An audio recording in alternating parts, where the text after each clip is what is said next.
অমিতাভদা, Mohun Bagan Odisha international ব্রেকের আগে তারা মুখোমুখি হয়েছিল আইএসএলে। এখন একটা লম্বা ব্রেক, ছুটি কাটাবেন, প্র্যাকটিস আবার শুরু করবেন, ভুল খামতিগুলো নিজেদের শুধরে নেওয়ার একটা লম্বা সুযোগ পাবে।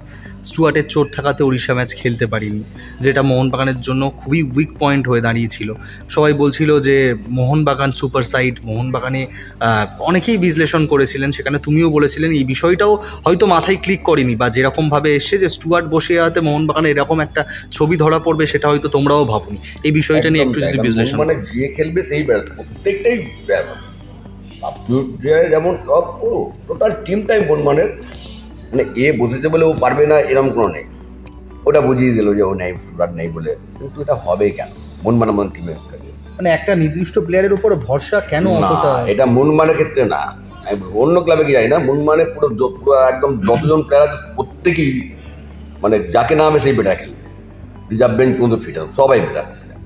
এখানে বানা যায় না এক এক ড্র। এটা আমি বলবো এটা একটু কোচকে ভাবা উচিত, কারণ এখন প্রত্যেকটা ম্যাচই গুরুত্বপূর্ণ ম্যাচ, একটা কোনো ছাড়ার ব্যাপার নেই।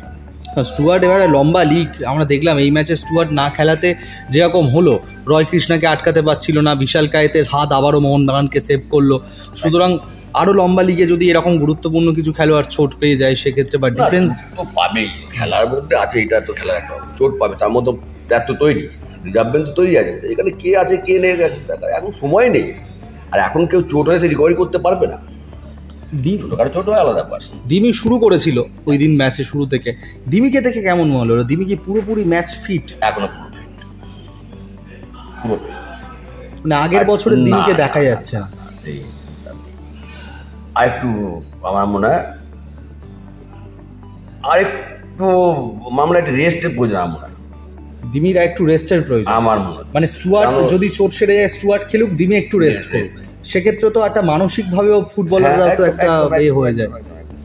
এটা কোচের ভালো ভাবা উচিত, অনেক বড় কোচ ভাববেন, শুধরে নেবেন বিষয়গুলো। এর পরের ম্যাচই জামশেদপুর ম্যাচ দিয়ে শুরু হবে, তো সেই দিকেও একটা নজর থাকবে যে কি হয় না হয়। ব্রেক কাটিয়ে দীর্ঘদিন এটা জামশেদপুরের টিমের সঙ্গে কোনো একটা অসুবিধা বলে মনে হচ্ছে, সেটা আমি গ্যারান্টি দিয়ে বলতে পারি। এইটুকু আমার, কেননা ছন্দ ধরে রাখাটাই চ্যালেঞ্জ রাখবে, কারণ মুম্বান যেহেতু এটা ড্র করেছে ওই ম্যাচ ছাড়বে না, ভালো রকম খেলা।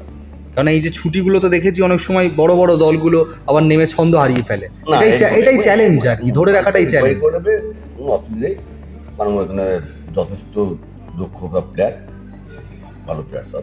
বিশালের জন্য কিন্তু বারে বারে মোহনবাগান সেভ হচ্ছে না, হলে ওড়িশা ম্যাচে 2-3 গোল হজম করতে হতো। বিশাল খুব ভালো, কালকে Vishal good. Okay, thank you Amitabh the.